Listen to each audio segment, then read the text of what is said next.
아멘. 오늘 10월 첫째 주입니다. 마태복음 34번째 시간이고요. 저희가 마태복음 12장을 오늘까지 4번에 걸쳐서 보고 있고, 오늘은 마지막 부분 38절부터 50절까지를 보겠습니다.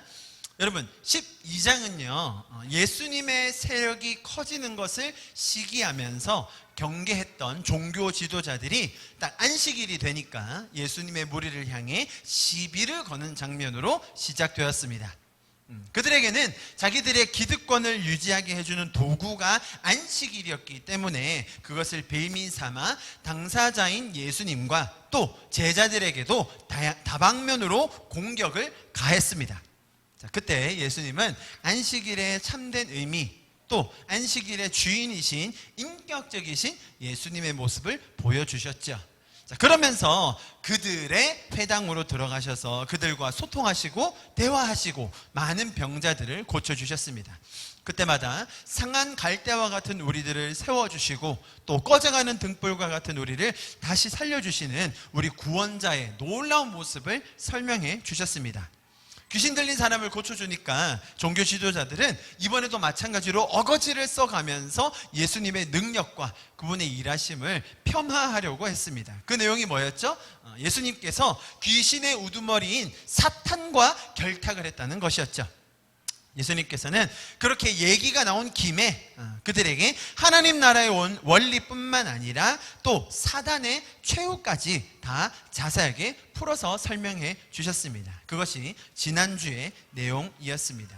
한번 읽어보시면 좋을 것 같습니다. 자, 그리고 나서 이렇게 12장 내용이 이렇게 정리되고 나서 오늘 내용이 이어집니다. 아마도 잘 알고 있는 부분들이 있으실 겁니다. 그리고 특히 마지막에 나오는 부분에 대해서는 상당히 마음 어려워하시는 분들이 많습니다. 정말로 예수님을 따르는 우리는 예수님께서 보여주신 모습처럼 사역을 할 때나 혹은 교회에서 어떤 직분을 맡고 있을 때는 가족이고 뭐고 다 버리고 오로지 사역에만, 교회에만, 주의 나라를 위해서만 몰빵을 해야 되는 걸까요? 얼마나 많은 경우에 이런 말씀의 잘못된 해석으로 인해서 가족도 등한시한 채 사역과 교회의 성장을 위해서 충성이라는 명목하에 많은 사람들이 희생되었는지 모릅니다. 정말로 그럴 거면 태초에 하나님께서 천지를 창조하실 때 사역과 교회 성장을 먼저 두시고 그 다음에 뒤에, 한참 뒤에 사람들이 조금 필요로 하니까 가족도 만드시던지요. 지금 교회의 모습은 순서가 바뀌어도 한참 바뀐 모습입니다. 여러분, 그뿐만이 아닙니다. 자칫 잘못하면 나도 예수님의 자녀 혹은 가족이 될 수 없다는 두려움 무시 못합니다. 하나님께서는 우리를 사랑하시고 구원하시고 자녀 삼아주시고 은혜를 주신다고 하면서 또 오늘 같은 구절을 보면 뭐라고 하세요? 하나님께 순종하지 아니하면, 하나님의 말씀을 다 따르지 아니하면 내 팽개에 처질 것 같다고 이야기를 하십니다. 과연 오늘 구절은 그런 뜻일까요? 우리도 하나님께 죽도록 순종하고 충성해야만 그분의 자녀로, 가족으로 맞아들여질 수 있는 겁니까? 심지어 가족이 찾아왔는데도 맞아주시지 않으시는 예수님의 모습, 이어서 설명하시는 그분의 가르침을 보면 여러분 어떤 생각을 하셨습니까? 오늘 천천히 그 구절들을 살펴보도록 하겠습니다. 자, 첫 번째로는 먼저 바리새인들과 서기관들이 예수님을 또다시 도발하는 장면으로 시작을 합니다. 보십시오. 38절에 그때에 서기관과 바리새인 중 몇 사람이 말하되 선생님이여 우리에게 표적 보여주시기를 원하나이다. 자, 여러분 이 장면을 보실 때 쟤네들은 왜 저렇게 기적을 좋아하지? 맨날 기적만 베풀어 달라고 하네. 기적이면 단가? 라고 단순히 보지 마시고 지금 12장의 맥락을 제가 조금 설명드렸지 않습니까? 그죠? 이 맥락 안에서 지금 이 사람들이 왜 이런 질문을 하는지, 왜 이런 요구를 하는지, 또 앞으로 이어질 이야기들도 이 맥락 하에서 뭘 얻기 위해서 어떤 의도로 하고 있는 건지를 정확하게 파악을 해야 합니다. 제가 그래서 설교 도입부에 12장을 아주 짧게 요약을 드렸습니다. 자, 12장이 뭐라고요? 종교 지도자들이 예수님께 계속 시비를 걸고 시험을 하고 딴지를 거는 모습을 보고 있었습니다. 자, 그들이 왜 이렇게 예수님을 시험하고 또 시비를 걸고 딴지를 걸려고 할까요? 두 가지 이유가 있어요. 두 가지 이유. 첫 번째는 말씀드렸던 것처럼 그들의 기득권을 유지하기 위함이었어요. 신흥 종교 교주였던 예수라는 자가 계속해서 막 신비한 기적을 베풀면서 사람들을 모아 세력을 키워가는 것이 그들에게는 참으로 못마땅하고 불편한 일이었습니다. 그래서 싹을 잘라버리려고 했던 거죠.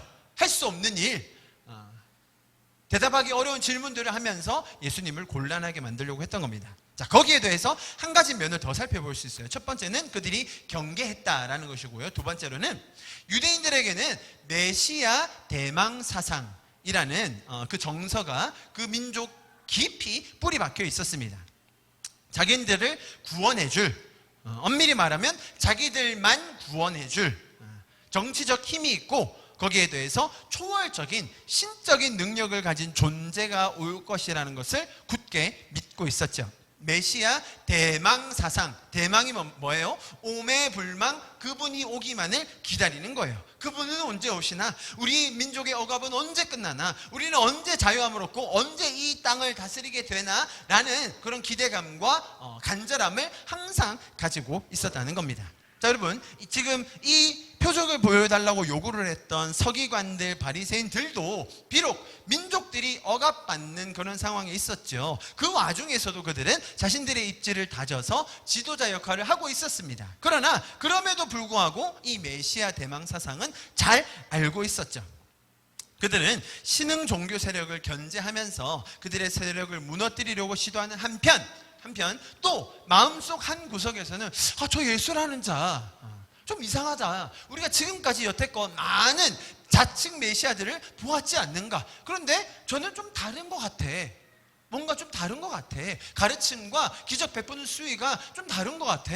혹시 저 사람이 메시아 아닌가? 라는 마음이 그들 종교 지도자들 속에도 있었다는 거예요.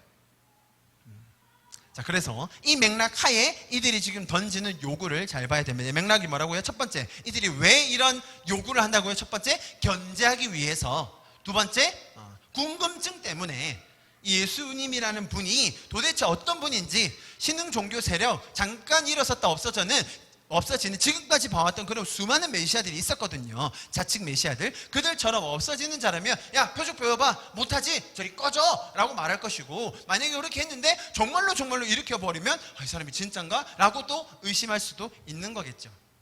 자, 그래서 이런 맥락 속에서 이런 의도를 가지고 오늘 본문에서 예수님을 시험해 보려는 두 가지 시도가 나와요. 두 가지 시도. 오늘 저희가 읽은 본문 중에 그 두 가지 시도가 나오는데, 첫 번째가 뭡니까? 기적을 베풀어 봐라인 것입니다. 자, 38절에서 여기 말하는 서기관과 바리새인 중 몇 사람이 나와서 표적을 보여주십시오라고 요구했습니다. 본문에서 종교 지도자들을 일컬어서 서기관과 바리새인 중 몇 사람이라고 했지만 현실적으로 엄밀히 말하면 이들은 사실 믿음 없고 의심 많은 저와 여러분들을 대표한다고 생각하시면 됩니다. 혹은 믿지 않는 수많은 사람들의 대표격으로 나와서 당신 도대체 누굽니까? 진짜로 당신은 누굽니까? 라고 묻는 장면이라고 보시면 돼요. 여러분, 특별히 믿음이 잘 생기지 않거나 혹은 기독교에 대해서 적대적인 시각을 가지고 있는 사람들이 그런 얘기를 많이 하잖아요. 아니, 그래, 하나님이 진짜라면 나한테 기적 한 번만 보여봐. 아니, 그 기적 한 번 딱 보여주면 내가 바로 믿을게. 왜 안 보여주셔? 지금 나 이거 필요하거든? 그거 하나만 해줘봐. 내가 당장 믿을게. 당장 교회 갈게. 왜 안 해주냐고. 이런 얘기 많이 들어보셨죠? 그들이 요구하는 것은 인간의 힘으로 할 수 없는, 과학을 뛰어넘는, 사실은 조금 더 엄밀히 말하면 자기한테 꼭 필요한 그런 일을 기적으로 나한테 베풀어 주시면 그러면 내가 예수님을 믿겠노라고 그렇게 호언장담을 합니다. 어떤 사람은 자기 병만 치유되면, 어떤 사람은 이번 사업만 잘 풀리면, 또 어떤 사람은 우리 아들 장가만 보내주시면 이라고 하면서 자기에게 자기가 필요한, 자기가 원하는 그런 기적이 일어날 경우 그러면 내가 당신을 믿고 따를지에 대해서 생각해 보겠다라는 이야기인 거죠. 사실 그래도 그런 기적이 만약에 일어났다 하더라도 자기 마음에 안 들면 또 그만이에요. 예를 들어서 아들을 장가 보내주십시오. 장가 보내줬어요. 그런데 며느리가 마음에 안 들어. 아니 예수님 장가를 보내달라고 했지만 이 며느리는 좀 아니지 않습니까? 며느리의 조건을 조금 더 좋게 해주셔야죠 라는 불만이 항상 나오게 돼 있어요. 그 사람이 뭐라고 했죠? 장가만 보내주시면, 장가 보내줬더니 다른 조건 단다는 거예요. 이것이 죄인들의 한결같은 습성이에요. 이들이 요구하는, 보세요, 유대인들 지도자들이 요구하는 메시아상이 있는데, 그죠? 그들을 로마 제국에서 구원해주고 자신들이 정말 열방을 다스릴 그런 나라가 될 그런 메시아가 와서 우리를 구원해줘야 되는데, 이들이 요구하는 표적은 그러한 메시아상, 그러한 메시아의 이미지에 부합해야 되는 거예요. 이해하시겠죠? 로마에서 독립시켜줄 뿐만 아니라 군사적으로 외교적으로 거의 완벽에 가까운 나라를 만들어야 해요. 여러분 지금 그들이 상대해야 되는 로마 제국이 보통 상대입니까? 로마 나라도 아니고요, 제국이었습니다. 제국. 자, 그런 상대를 이기려면, 그들의 생각대로 이기려면 도대체 어느 정도의 기적을 베풀어야 할까요? 기본적으로 예수님이 천군 천사 다 대동하셔서 하늘에 쭉 일렬로 세워놓고 진군 앞으로 해서 일단 예루살렘으로 들어가서 분봉왕들 다 없애고 마지막으로 로마의 황제 시저에게 찾아가서 목을 따서 승리의 개가를 부르며 행진하는 정도를 보여줘야 와 진짜 메시아인가 보자 하지 않겠어요? 자, 그런데 여러분 이들이 지금 표적을 보여달라고 했는데 잘 생각해 보시면 예수님께서는 이미 지금 이 마태복음 12장 오기 이전에 이미 많은 표적들을 보여주셨습니다. 지금까지 마태복음에 나왔던 표적 몇 가지만 제가 소개해드려 보겠습니다. 4장 23절, 예수께서 온 갈릴리에 두루다니사 그들의 회당에 가르치시며 천국 복음을 전파하시며 백성 중에 모든 병과 모든 약한 것을 고치시니. 24절, 그의 소문이 온 수리아에 퍼진지라 사람들이 모든 앓는 자 곧 각종 병에 걸려서 고통하는 자, 귀신 들린 자, 간질하는 자, 중풍병자를 데려오니 그들을 고치시더라. 이런 병 고치는 거는 쉬운 일인가 보죠? 8장에는 뭐라고 나와 있냐면요, 8장 13절, 예수께서 백부장에게 이르시되 가라 내 믿은 대로 될지어다 하시니 그 즉시 하인이 나으니라. 이번에는 원격 치료. 직접 만날 필요도 없고요, 터치할 필요도 없고요, 원격으로 가라, 이미 나았다. 그 시에 나은 거지 않습니까? 뭐 이 정도는 아무나 하는 건가 봐요. 또 마지막으로 24절, 같은 장면 8장 24절부터 바다에 큰 놀이 일어나 배가 물결에 덮이게 되었으니 예수께서 주무시는지라 그 제자들이 나와 깨우며 이르되 주여 구원하소서 우리가 죽겠나이다. 예수께서 이르시되 어찌하여 무서워하느냐 믿음이 작은 자들 하시고 곧 일어나 바람과 바다를 꾸짖으시니 아주 잔잔하게 되거늘. 뭐 자연을 컨트롤하는 능력, 뭐 그거는 아무 때나 할 수 있는 겁니까? 대표적인 몇 개만 살펴봤습니다. 뭐 이 정도 가지고는 부족해서 지금 서기관과 바리새인들이 나와서 또 다른 표적을 보여달라고 하는 것일까요? 우리가 너무나 잘 알듯이 예수님께서는 공생의 기간 동안 수많은 기적과 치유를 그들을 위해서 베풀어 주셨습니다. 그런데 그들은 이것을 인정하지 않고 또 감사히 여기지 않고 꼭 자기들이 원하는 그런 특정 기적 혹은 더 황홀하고 더 짜릿하고 더 확정적인 무엇인가를 기대한다는 것입니다. 여러분 우리의 삶에서도 꼭 마찬가지입니다. 지금 우리가 이 자리에 앉아서 예배를 드리고 건강히 우리의 생명 부지하고 앉아있는 건 정말로 당연히 일어날 수 있는 일입니까? 아니 우리같이 작고 영향력 없는 인간이에요. 그렇다 칩시다. 조금 더 스케일 크게 가볼게요. 지금 이 거대한 지구가 뺑뺑 돌고 있거든요. 지구가 자전하면서 공전하지 않습니까 여러분? 자전하는 속도가 약 시속 1700km거든요. KTX 300km니까 한 6배? 자전하면서, 자전은 아무것도 아니에요. 공전하는 속도는요 약 11만 킬로미터 시속. 감이 안 오시죠? 그럼 지금 지구가 돌아가는 거 느껴지세요? 지구는 고사하고 태양계가 어쩜 이렇게 한치 오차도 없이 태양을 중심으로 돌아가고 있다는 사실, 이 넓고 광대한 우주가 마치 원래 그랬다는 듯이 한치의 오차도 없이 지금 운행되고 있는 것은 정말로 당연히 원래 그랬어야 하는 일입니까? 사람들은 뭐 원래 그런 거지, 물리적으로 그냥 그렇게 다 되는 거야, 수학적으로 다 계산할 수 있어, 그렇게 말해버리면 원래 그런 거라고 치부할 수 있는 문제인가요? 여러분, 이렇게 우리의 삶과 또 우주 전체에 일어나는 이런 기적적인 모든 일에 대해서 사람들은 과학적, 심리학적, 통계적, 확률적, 진화론적, 인류학적 설명을 갖다 붙일 수 있습니다. 그리고 그렇게 설명하면 대부분 말이 됩니다.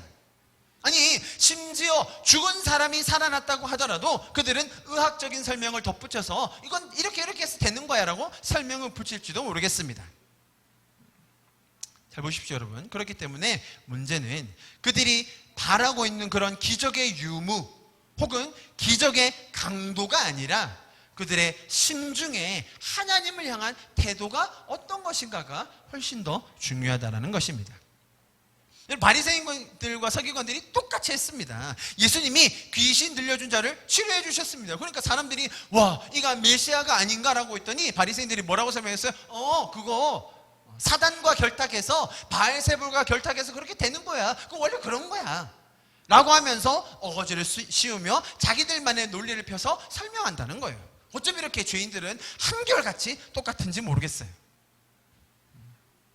자, 제가 지금 이 서기관들과 바리새인들이 표적을 보여주십시오 라고 하는데 예수님이 결국 안 보여주시거든요. 그죠? 뭔가 옛다 이거나 먹으라고 뭔가 기적 하나 딱 베풀어 주시면 그런가 보다 할 텐데 왜 예수님은 안 보여주시는가, 이제 그거에 대한 맥락을 설명드리고 있는 거예요. 자, 그러다 보니까 사실 사람들의 마음에도, 저희들의 마음에도 조금 억울한 마음이 들 때가 있어요. 아니, 예수님은 그냥 보여달라고 하면 그냥 딱 하나 보여주셔가지고 뭐 그냥 간단한 거 있잖아요. 쉽게 뭐 그런 거 하나 딱 보여주시면 와, 그 진짜로 메시아인가? 와, 사람들이 예수님을 더 믿게 될 수 있겠다라는 생각이 들지 않겠어요? 기적 그까이 거 내가 하나 보여줄게. 자, 천군천사 행진 앞으로.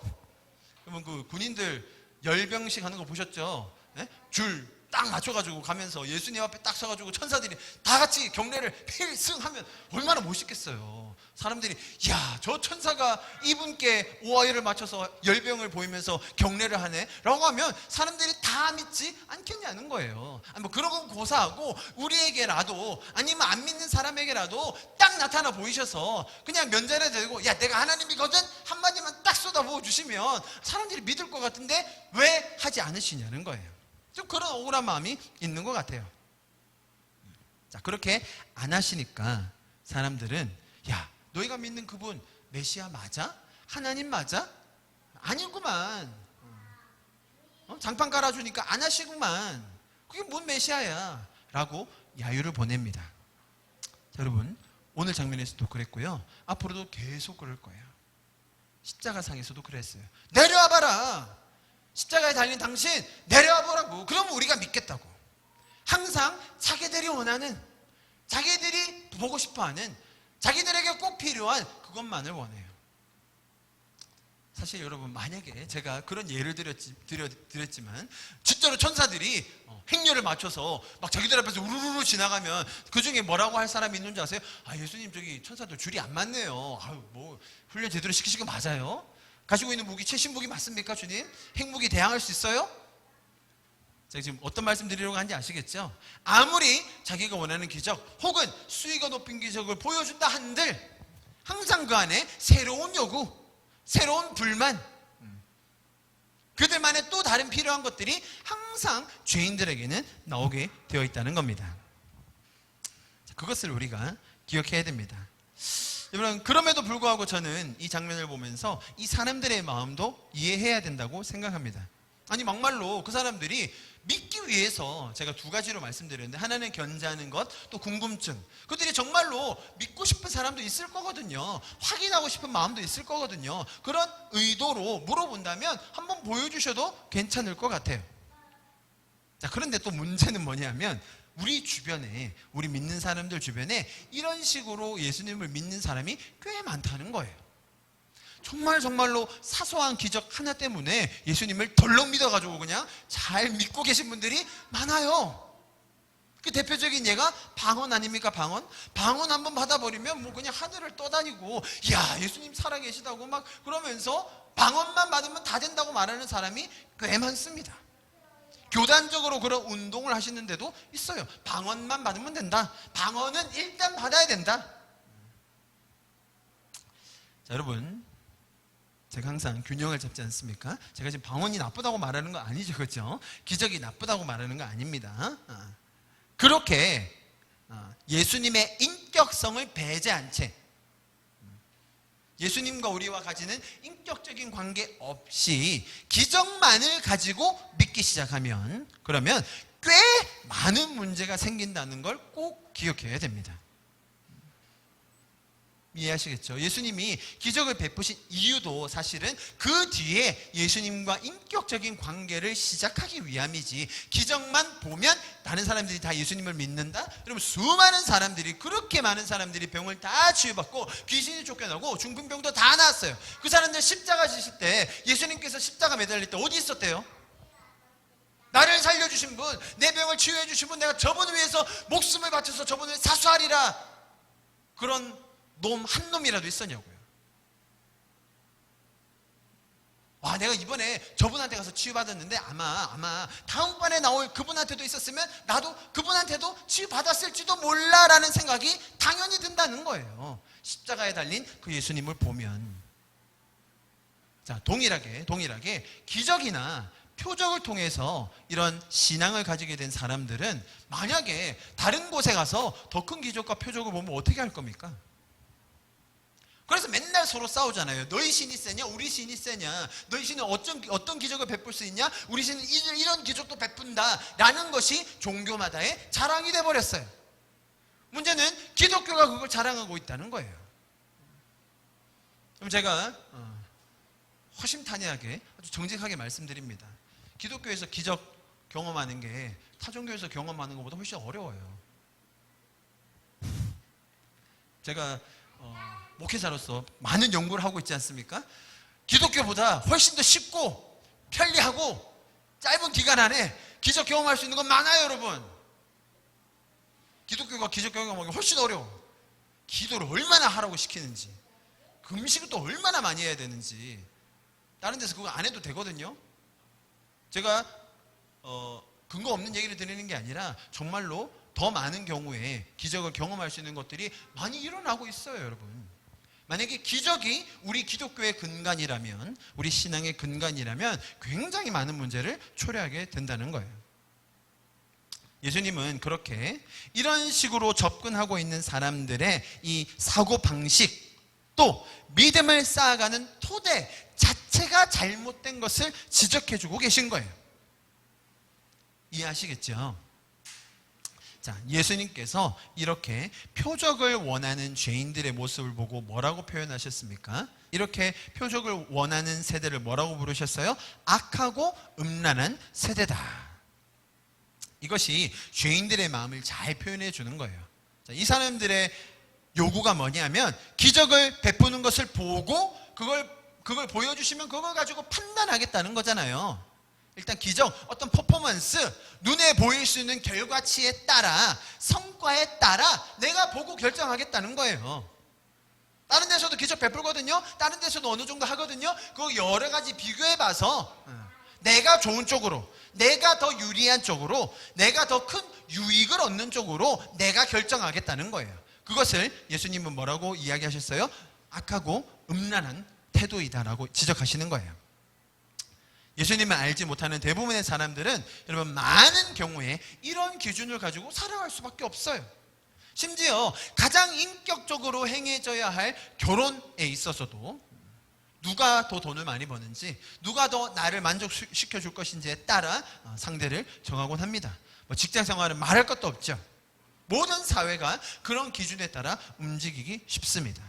그렇게 성과와 퍼포먼스와 비교 우위에 따라 살고 있는 그들에게 예수님은 항상 인격적인 관계, 또 하나님께서 먼저 우리를 위해 해주실 일, 대해서 설명해 주시는 겁니다. 여러분, 구약의 선지자들은 이스라엘이 영적으로 타락했을 때 항상 그것을 음란하다 혹은 간음을 했다라는 것으로 표현을 하곤 했습니다. 그것이 대표적으로 예레미야 3장 8절 말씀인데요.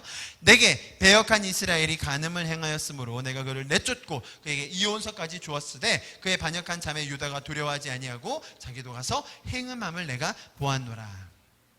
여러분, 이렇게 하나님께서 우리 주변의 수많은 기적적인 일들, 그분의 사랑과 은혜를 주고 계시고 또 보여주고 계시고 경험하게 해주심에도 불구하고, 그죠? 지금 우리가 살아가는 수많은 기적에도 불구하고 사람들은 하나님을 떠나고 버리고 배신하고 간음하여 음란함을 행하는 자들처럼 떠나가는 것을 설명해 주고 계십니다.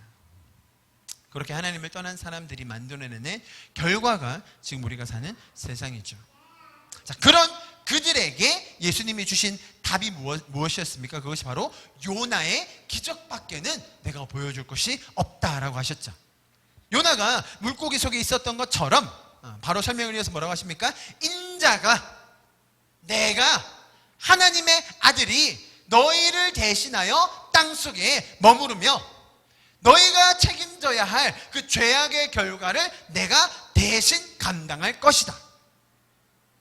땅속에 죽어서 3일 동안 계시면서 뭘 하신다고요? 내가 너희를 구속하고 대속하여 너희에게 구원을 경험하게 할 것이다. 앞으로 내가 가진 계획과 내가 가진 생각과 내가 가진 감정을 너희에게 설명하면서 너희가 천국을 경험할 수 있도록, 천국을 살 수 있도록 내가 너희에게 그렇게 행하여 줄 것이다 라고 선포해 주고 계신 거예요.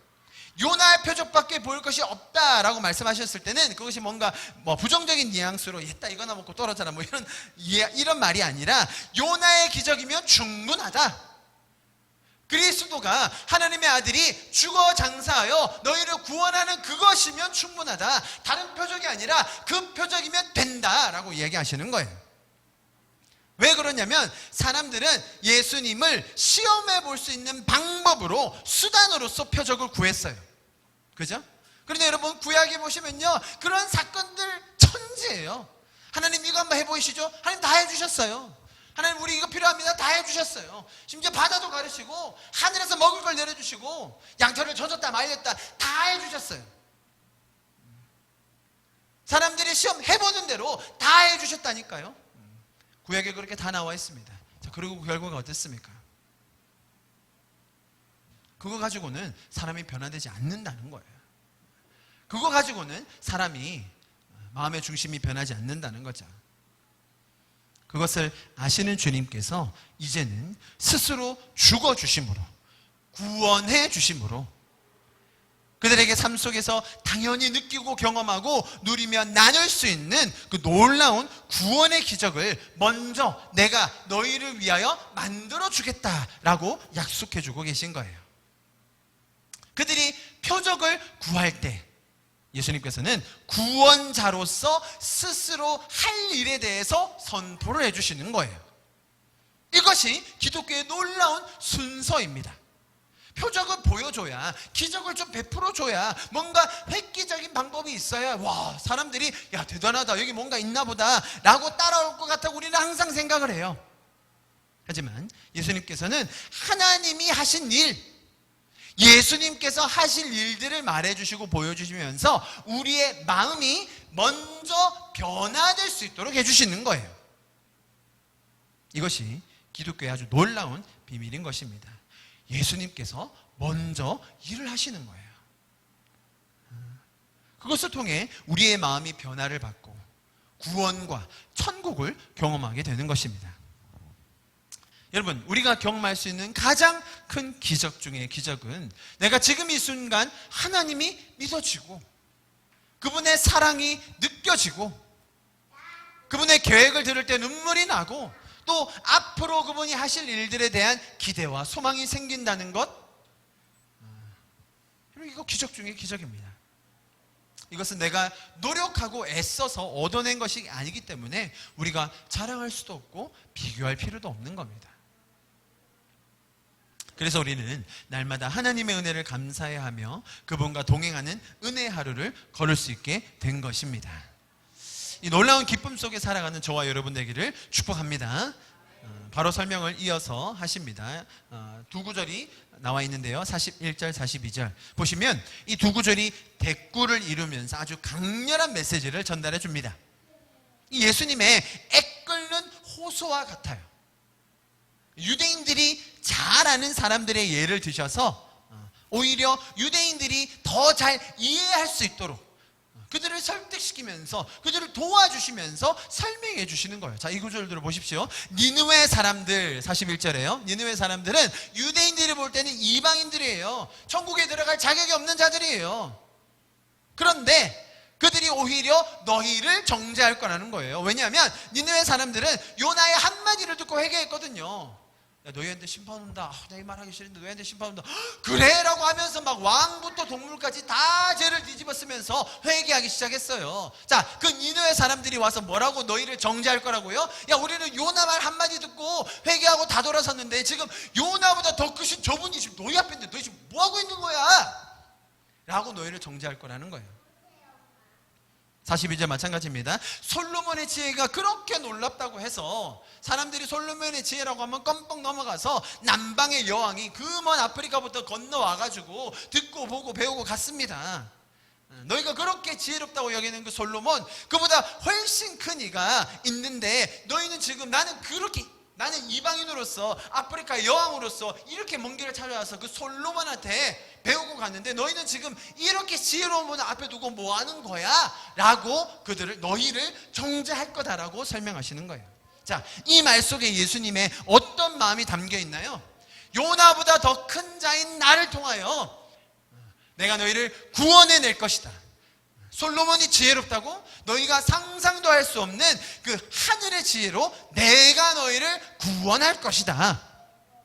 자, 이런 마음을 담아 이런 선포를 하고 계시는 겁니다. 우리가 아무런 자격이 없을 때 그분의 일하심을 통해서 우리는 구원함을 받고 또 천국을 경험하게 되는 것입니다.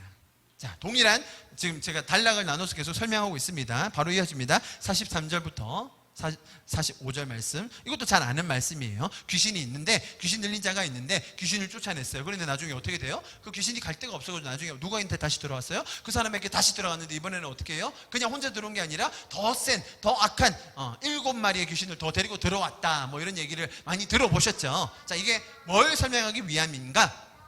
여러분, 이 영적인 세계에서 자주 일어나는 일이에요. 귀신 들린 사람 보신 적 있습니까? 귀신 들리면 너무 괴롭습니다. 그렇기 때문에 귀신을 쫓아내려고 해요. 그 사람의 어떤 나이나 상황이나 성별과 맞지 않는 그런 이상한 기괴한 귀신 들린 행동을 하는 사람들이 있거든요. 그럼 얼마나 괴로운데요. 그 사람뿐만 아니라 가족까지. 그러니까 사람들이 그 귀신을 쫓아내려고 한단 말입니다. 한국에서는 주로 어떻게 합니까? 무당이 와서 구술합니다. 그러면 귀신이 쫓아내갈 때가 있어요. 맞습니다. 자, 그러면 돈도 많이 들고 귀신을 어떻게든 쫓아내냈어요. 여러분, 각 종교들마다 이렇게 귀신을 쫓아내는 의식들이 있어요. 특별한 도구를 사용하기도 하고 특별한 의식을 행하기도 합니다. 자, 그러면 진짜로 귀신이 나갈 때가 많아요. 자, 문제는 뭐예요? 귀신이 나갔어요. 또 들어오면 어떻게 해요? 수억을 들여서 이 귀한 자식 귀신이 들려가지고 이렇게 아빠 고생하는데 액을 쫓아냈단 말입니다. 자, 그런데 그 쫓아냈는데 나중에 7마리가 더 들어오면 어떻게 하냐는 거예요. 그러면 이전 상황보다 지금이 훨씬 더 악하게 되는데 그 쫓아내면 뭐해? 너희한테 표적 보여주면 뭐해? 그 말인 거죠.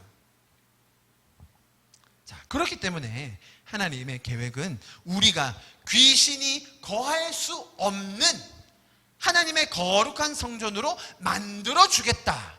그것이 예수님의 계획이지 않습니까? 고린도전서 3장 16절 말씀 우리 같이 한번 읽어볼까요? 시작.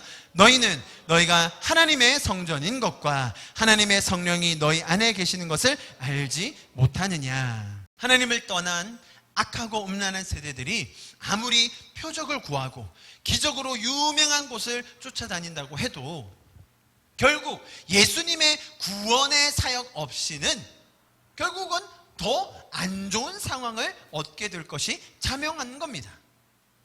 그래서 우리는 우리를 구원하시고 창조주와 인격적인 관계를 맺을 수 있게 하셔서 이 땅에서 누리는 천국을 주신 주님께 감사할 수 있는 것입니다. 자, 이해하시겠죠? 자, 이제 다음 구절 넘어갑니다. 마지막 부분이에요. 46절부터 50절. 자, 제가 처음부터 12장의 맥락을 기억해 달라고 말씀을 드렸습니다. 종교 지도자들이 예수님을 시험합니다. 두 가지 목적을 가지고 뭐였어요? 경계하기 위해서. 두 번째, 궁금증을 가지고 예수님을 계속 공격하고 시비를 걸고 딴지를 걸고 이상한 걸 요구하고, 자, 그럴 때마다 예수님이 지혜롭게 대답을 주시고 또 실제로 기적을 베푸기도 하시고 명제를 고쳐주시기도 하시고, 사실 그들이 기적을 베풀어 달라고 할 때는 안 베풀어 주셨지만 꼭 기적이 필요한 사람에게는 또 직접 찾아가서 안식일이라도 고쳐주시기도 했어요. 자, 그런 장면이 쭉 연결되다가 자, 마지막 12장을 마무리하면서 이 장면이 딱 나오는 거예요. 아시겠죠? 지금 이 맥락을 쭉 보시고 이해하시고 오늘 장면을 보셔야 됩니다. 자, 그런데 이 마지막 장면에서 뜬금없이 가족이 등장을 했어요. 뜬금없이. 제가 지금 설명드린 이 맥락 속에서 마지막에 가족이 딱 등장을 했는데, 자, 그거를 우리가 이해를 해야 됩니다. 가족들이 여기 왜 왔을까요?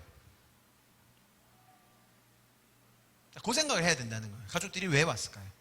아들 군대 간 지가 오래되어서 면회라도 온 것일까요? 집 나간 예수가 잘하고 있나 살펴보러 면회 온 것일까요? 아니면 동생들이 지나가다 보는데 형 뭐해 여기서, 지나가다가 우연히 만나가지고 형님 만나러 동생들이, 예수님의 동생들이 많았습니다 여러분. 동생들이 형님 만나가지고 형 여기 있었네 하고 인사하러 온 것일까요? 도대체 가족들은 여기서 왜 등장한 것입니까? 제가 아주 쉽게 비유로 상황을 설명드려 보겠습니다. 자, 이제 가을이 다 왔습니다. 아주 추운 겨울날, 정말로 추운 겨울날 광안대교 위에 한 사람이 올라갔어요. 뛰어내리려고. 자, 아슬아슬하게 난간을 잡고 서 있습니다. 손만 놓으면 바로 떨어질 것 같아요. 너무 추운 날이어서 바다로 떨어지는 순간 심장마비로 죽을 거예요. 자, 그런 상황에 신고를 받고 경찰들이 출동을 했습니다. 설득을 하겠죠. 근데 이 사람이 가까이 오면 나 뛰어내릴 거예요 하니까 도저히 다가갈 엄두를 내지 못하고 있어요. 자, 그럴 때 그런 자살 시도하려는 사람들을 전문적으로 심리적으로 상담하는 전문가들이 있잖아요. 자, 한 명이 천천히 다가가서 말을 거는 거예요. 나는 경찰 아니라고, 나는 얘기 좀 하자고, 이렇게 하면서 신상도 알아내고 무슨 상황인지 도대체 어떤 마음인지 자, 이렇게 파악을 합니다. 자, 그러면서 뒤에서 듣고 있겠죠. 이 사람이구나 해서 급조해서 갑자기 한 명을 데리고 옵니다. 그 사람과 관련된 사람, 누구를 데려왔을까요? 옆집 아저씨? 분명히 엄마겠죠. 엄마. 1번 순위 엄마. 그 다음 형제, 아니면 뭐 할머니라도, 어쨌든 누구를 데려와야 돼요? 가족. 왜 가족을 데려와야 되죠? 그 사람을 설득시키려고.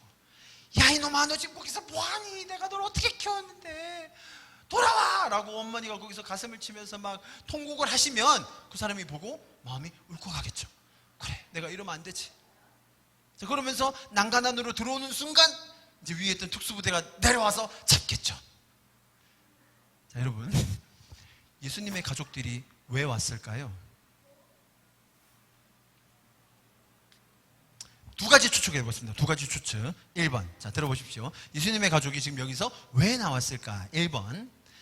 예수님의 가족들이 예수님의 소문을 듣고, 소문. 저기 지금 제정신이야? 우리 형 왜 저래? 미친 거 아니야? 라고 하면서 설득하러 왔다. 2번. 이건 두 가지 경우가 있을 수 있어요. 2번. 서기관과 바리새인들이 수소문을 해서 가족들을 불러들였고, 지금 가족들한테 얘기하는 거야. 보세요, 지금 당신의 아들, 형이 지금 저러고 있어요. 자기가 하나님이라고 지금 떠들고 있어요. 가서 좀 말려봐요. 라고 해서 불려왔다. 가족들이 왜 왔을까요, 여러분? 우리는 대부분 그냥 뜬금없이 가족이 왔나 보다, 아무 생각 없이 그냥 지나가다 왔나, 면회하러 왔나, 이렇게 생각하는데 사실 그런 맥락이 아니라 지금 12장 전체 맥락 속에서 이렇게 생각해 볼 수 있는 거예요. 첫 번째는 뭐라고요? 가족들이 스스로 소문을 듣고 미쳤나? 왜 저러지? 좀 아니잖아 라고 생각해서 찾아왔다. 아니면 2번, 종교 지도자들이, 바리새인 서기관들이 이 사람의 사실을 증명시키기 위해서 가장 가까운 가족들을 불러왔다. 아마 두 가지 두 가지 옵션이 다 가능성이 있다고 보여집니다. 그런데 1번을 더 높게 치시는 분들이 있어요. 왜냐하면 이런 구절이 있기 때문이에요. 마가복음 3장 21절에 보면 예수의 친족들이 듣고 그를 붙들러 나오니 이는 그가 미쳤다 하밀러라. 자, 무슨 말이냐면 미쳤다는 소문을 들은 거예요. 그죠? 미쳤다는 소문을 듣고 가족들이 직접 가서 형 왜 그래? 지금 형 그런 거 아니잖아. 목수질 잘하다가 왜 그래 갑자기? 무슨 하나님의 아들이야. 헛소리 하지 말고 집에 들어와 라고 하러 왔다고 생각하기 쉬워요. 1번 옵션. 그죠? 충분히 그럴 가능성이 있다고 보여집니다. 가족들이 소문을 듣고 와가지고. 여러분, 예수님의 동생들은 예수님의 메시아됨을 믿지 않았습니다. 예수님의 부활 때까지요. 그렇기 때문에 충분히 그럴 수 있다고 생각이 듭니다. 저는 개인적으로 2번이 더 무게가 있다고 보여지는데요. 자, 이거는 성경에 명확하게 나와 있지는 않기 때문에 제가 단정 짓지는 않겠습니다만 12장 전체 맥락으로 볼 때 지금 예수님의 세력을 무너뜨리려는 이 시도와 함께, 그죠? 세력 견제한다고 했죠. 또 이 사람이 진짜인지 가짜인지를 알아볼 수 있는 최후의 보루, 난간에 매달려서 극단적인 선택을 하려는 이 예수님의 케이스는 자기가 스스로 하나님의 아들이라고 주장하는 이 사람을 설득할 수 있는 사람으로 가족이 소환되었다, 이렇게 보여집니다. 선택은 여러분이 하십시오. 자, 어쨌든 이 상황이 아무런 맥락 없이 가족이 뜬금없이 등장해서 가족이 왔는데 예수님은 인사도 안 하고 누가 내 가족이야, 쟤들 내 가족 아니야, 이 사람들이 내 가족이야 라고 하면서 뭔가 반인륜적인 대답을 주신 게 아니라 지금 이 상황은 특정적인 맥락 안에서 일어났다는 것을 알아야 됩니다. 제가 개인적으로 2번에 더 무게를 실는 이유는 다음에 이어지는 구절 설명 때문에 그래요. 자, 보십시오. 서기관 바리새인들은 예수라는 자를 가장 잘 아는, 그리고 설득을 할 수 있는 가족들을 데리고 왔어요. 그래도 자기 가족인데, 자기 핏줄인데 거짓말 하겠어? 그래, 한번 들어보자. 이런 심정으로 데리고 왔어요. 이때 동생들이 와가지고 예를 들어서 진짜 만났는데 형 왜 그래, 멱살을 잡고 형 왜 그래, 우리 안 그랬잖아, 우리 가서 목소리 다시 하자, 막 울고불고 난리야. 그럼 주변의 사람들이 어떻게 하겠어요? 가족이 있네. 메시 아닌가? 그냥 똑같은 사람인가 봐. 김새딸 가자. 소문이 금방 퍼질 거예요. 여러분, 제가 조금 전에 설명드렸지만 예수님이 외아들이라고, 하나님의 외아들이신데 예수님은 외동은 아니시고 형제들이 많습니다. 마태복음 13장에 나와요. 55절 56절에 보면 이는 그 목수의 아들이 아니냐, 그 어머니는 마리아, 동생은 누구라고요? 형제들, 예수님의 동생이죠. 그죠? 예수님이 첫 번째로 태어났으니까 동정녀에서, 그죠? 그 다음에 동생들이 누구예요? 야고보, 요셉, 시몬, 유다, 남동생 4명. 그리고 누구예요? 그 누이들은 숫자가 안 나와요. 그래서 누이들이 많았을 것 같아요. 당시 아이들을 많이 낳았으니까요. 우리와 함께 있지 아니하냐. 자, 무슨 말인지 아시겠죠? 그래서 예수님의 동생이 꽤 많았다, 다복한 집안이었다라는 것을 우리가 알 수 있어요. 그래서 예수님의 동생들은, 사실 마리아는, 요셉은 계시를 받았죠. 천사가 방문해서 알려줘야 됐었잖아요. 그죠? 그런데 그것을 요셉이나 마리아가 동생들한테 굳이 얘기할 필요는 없죠. 오히려 미쳤다 소리 들을 수도 있고 이해 못할 가능성이 훨씬 크지 않습니까? 컸을 때 어떻게 될지 자기도 모르지만 일단 그런 계시를 받았기 때문에 잘 키웠겠죠. 그래서 마리아 입장에서는 알고 있고 어느 정도 기대도 있고 어떻게 될지에 대한 관찰이 있었지만 동생들에게는 전혀 그런 정보가 없었어요. 동생들에게 형의 지금 모습은 미친 사람으로 보일 수밖에 없는 거예요. 자, 그때 예수님께서 아주 반전의 한마디를 던지시는 거예요. 동생들이, 사람들이 있는 중에 밖에서 기다리고 있는 거예요. 형 나와봐, 우리 좀 빨리 만나자, 얘기 좀 하자 라고 할 때 예수님의 말씀, 누가 내 어머니고 가족이냐. 이 구절 때문에 너무나 많은 분들이 기독교는 가족의 정도 없고 가정이라는 소중함도 모르고 예수라는 자는 부모 동생 이라 할지라도 자기 임무 앞에서는 무 자르듯이 버리는 불효자, 개념도 없는 사람이라고 비난할 때가 얼마나 많습니까? 그리고 그런 비난을 들으면 우리 마음도 얼마나 철렁합니까? 자, 이 말을 들었을 때 가족들의 반응이 어땠을까요? 동생들은 아마, 야, 우리 형 진짜 너무하네, 지금 동생들이 먼 길을 찾아와가지고 만나러 왔는데 자기 뭐 가족도 아니라고? 야 진짜 우리가 진짜 그렇게 안 봤는데 라고 생각했을 거예요. 자 여러분 제 추측입니다. 맞을 거예요. 이때 마리아는 달랐을 거예요. 그래 아들아 네 말이 맞다. 지금 이 사람들 꾀에 넘어가지 말고 너의 부르심을 꿋꿋하게 지켜나가라. 지금 이 종교 지도자들이 우리를 불러가지고 널 설득시키려고 왔는데 네가 말 잘했다. 네 말이 지혜롭다. 마리아는 분명히 거기서 회심의 미소를 지었을 거라는 거예요. 동생들은 좀 상처받았을 거예요, 여러분. 동생들은 분명히 상처받았을 거예요. 그러나 어머니의 마음속에서는 아들을 응원하고 지지해주는 마음이 있었을 거예요. 자, 예수님이 하신 말씀을 보겠습니다. 예수님이 하신 말씀이 엄청 놀라워요. 예수님께서 제자들을 가리키면서 자, 한 사람이 와서 보고를 해요. 가족들이 왔습니다. 그럼 사람들이 다 들을 거잖아요. 그런데 그 상황에 옆에 있는 제자들을 딱 가리키시면서 뭐라고 해요? 손을 딱 펴시면서 이들이 내 어머니, 내 동생이다.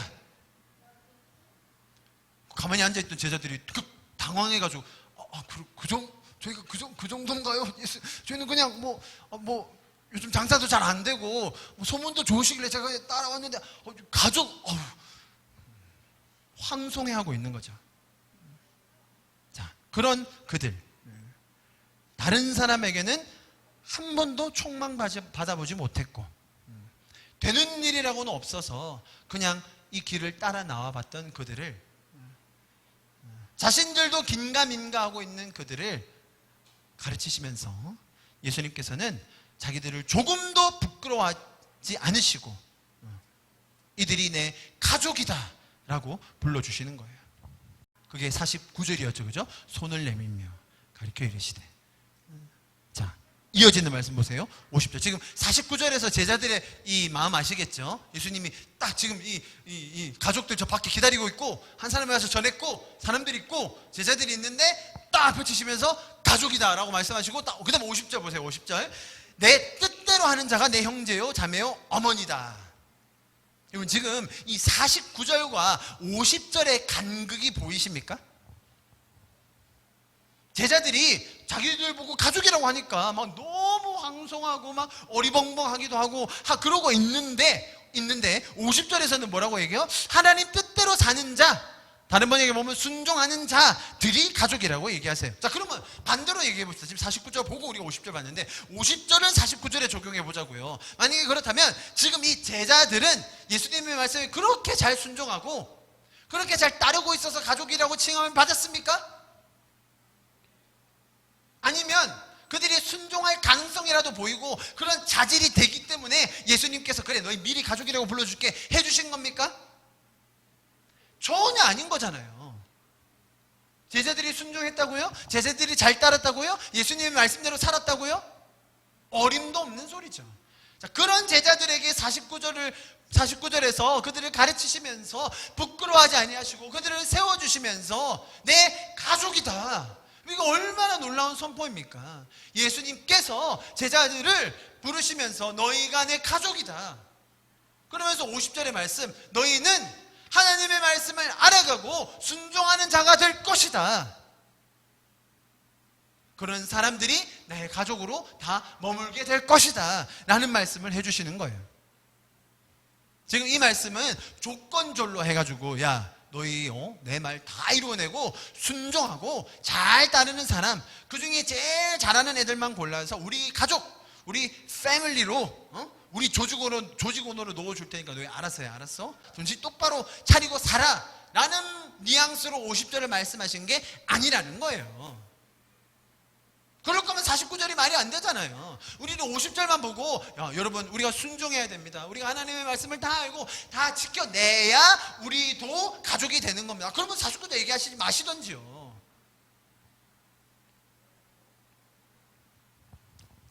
제자들은 이렇게 말씀해 주시는 예수님을 보며 몸둘 바를 모르며 황송해하고 있습니다. 그리고 그렇게 부족하고 연약하고 죄 많은 그들이지만 예수님께서는 그들을 먼저 가족으로 불러주시고 또 그들이 후에는 하나님의 말씀을 다 순종하고 지켜낼 수 있는 자로 만들어 주실 것을 약속하고 계신 거예요. 이것이 예수님께서 하실 일이며 또 예수님이 저와 여러분을 향하여 가지신 계획이라는 겁니다. 기독교가 가족도 버리고 가정의 소중함도 모르는 아주 무지한 종교라고요? 어디 감히 그런 소리를 합니까? 예수님은 그런 분이 아니십니다.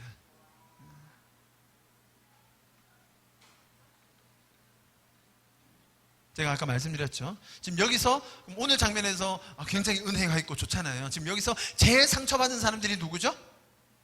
지금 제일 소외되고 있고 뭔가 지금 돌봐줘야 될 사람들이 누굽니까? 예수님 동생들. 지금 동생들은 지금 너무 마음이 실족해가지고 상처받아 있어요, 여러분. 오늘 본문에는 안 나옵니다, 여러분. 자, 그런데 걱정하지 마십시오. 예수님께서 이들도 나중에 다 챙기십니다. 동생의 한 명이었던 야고보는요, 야고보 초대교회의 중요한 지도자가 됩니다. 예루살렘 공의회 때 회의를 주재하는 사람이죠. 성경 신약 뒷부분에 가면 야고보서 나오죠. 야고보서. 예수님의 동생 야고보가 적은 책이에요. 성경 저기 뒤에 보면 유다서 나옵니다. 유다서. 저는 어릴 때 아니 가룟 유다는 자살했는데 어떻게 성경을 적었지? 라고 생각을 많이 했었어요. 저는. 그래서 안 하신 것 같네요. 예수님의 동생 유다가 적은 책이 신약에 있는 유다서예요. 여러분, 예수님께서 동생들 다 챙기셨어요. 오늘 본문에 안 나온다고 해서 걱정하지 마십시오. 오히려 예수님이 이런 상황을 통해서 그 바리새인들과 서기관, 만약에 제 2번 옵션이 맞다면, 이 가족들이 등장한 이유가 그것이 맞다면, 바리새인들과 서기관들은 예수님을 가장 잘 직면시켜서 예수님의 속을 다 까발리고, 우리 형 원래 저런 사람 아니에요. 우리 형요 제가 평생 같이 지냈는데 뭐 메시아요. 뭐 꿈도 못 꿉니다. 좀 얼마나 거짓말 했다고 하면 그렇고, 얼마나 성격 더러운데. 아니에요 여러분, 가세요 여기 아닙니다. 그런 의도로 가족들을 불렀다니까요. 자, 그럴 때 예수님께서는 너무나도 지혜롭게 그 상황에서 아무것도 모르고 뻘쭘하게 앉아있는 죄자들을 가족으로 만들어 버리시더니 저와 여러분에게도 하나님의 가족이 될 수 있는 그런 약속을 주신 거예요. 여러분, 예수님은 표적을 통해 예수라는 인물을 시험해 보려고 했던 그 사람들을 정죄하지 않으셨습니다. 기적 한 번만 보여주세요. 이 표적 하나만 이루어주세요. 그러면 내가 믿을게요. 너무나 오랫동안 이어져 왔던 그 이야기. 신이라면서요, 하나님이라면서요, 나 지금 이거 필요한데 이거 하나만 딱 들어주세요. 내가 그러면 정말 충성할게요. 교회 열심히 다닐게요. 그런 자들에게 그 죄적인 기준으로 원하는 기적을 보여주시는 것이 아니라 가장 큰 기적, 요나가 뱃속에 있듯이 인자가 3일 동안 땅속에 묻혀서 내가 너를 구원해 줄게. 이 구원을 통하여 네 마음이 변화가 되면 네가 지금 그 원하는 그 기적 하나, 네가 지금 원하는 그 표적 하나, 그거 아무것도 아닌 게 돼버리는 거예요, 여러분. 이 얼마나 놀라운 하나님의 지혜입니까? 그거 하나 들어주면요, 그 다음 거, 장가 보내주면 그 다음 거, 뭐 사업 하나 잘 되면 그 다음 거 항상 나오기 마련이에요. 우리가 죄인을 아직도 모릅니까? 죄적인 사고가는 항상 그렇게 갈 수밖에 없는 것이죠. 그때 예수님은 우리를 구원해 주신다는 약속을 주신 겁니다. 그러면서 오히려 그들이 잘 아는 사람을 빌어와서 마치 하소연하듯이 애끓는 심정으로 그들을 설득하려고 하시는 거예요. 니느웨 사람들이, 남방의 여왕이 그렇게 했던 거 너희 알고 있지 않니? 내가 그들보다 더 큰 자다. 내가 요나보다 솔로몬보다 더 큰 자다. 내가 너희를 구원할 것이다. 사람들이 많은 표적을 통해서 귀신을 쫓아내고 기적을 경험합니다. 그러면 뭐합니까? 기적 한 번으로 우리 인생이 변할 거였으면요, 여러분, 다른 종교에서도 많이 합니다. 그것이 우리 인생을 바꾸는 것은 아닙니다. 예수님의 행적과 가르침을 보면 가족이 천히 여김을 받는다고요? 너무나 큰 오해입니다. 예수님은 처음에 가정을 만드셨습니다. 예수님이 만드신 모든 것이 다 보기 좋았는데요, 하나가 부족했어요. 아담이 혼자 독처하는 것이 보기 좋지 않아서 처음으로 가정을 만드신 거예요. 그렇게 처음 만드신 그 가정을 예수님께서 무시하시고 홀대하셨다고요? 말이 안 되는 거예요. 오늘 본문도 동일했습니다.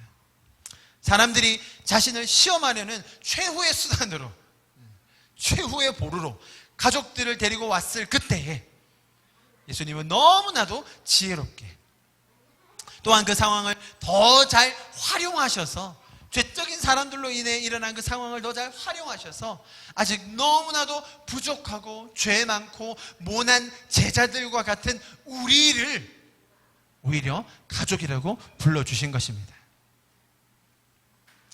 그 놀라운 예수님의 사랑과 은혜가 또 이번 한 주를 살아가는 우리 공동체 가족들의 마음에게도 풍성히 흘러넘치기를 축복합니다. 아멘. 우리 좀 같이 기도하고 예배를 마치겠습니다. 우리 보좌 앞에 모였네. 함께 주를 찬양하며 하나님의 사랑 그 아들 주셨네.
구원하여 주시고 지금까지 이렇게 놀라운 주님의 의의 길로 걷게 하여 주심 감사드립니다. 비록 우리가 심족하고 의심하고 나도 솔직히 말하면 그 표적 한번 봤으면 좋겠고 불평스럽고 원망스러울 때가 얼마나 많았습니까?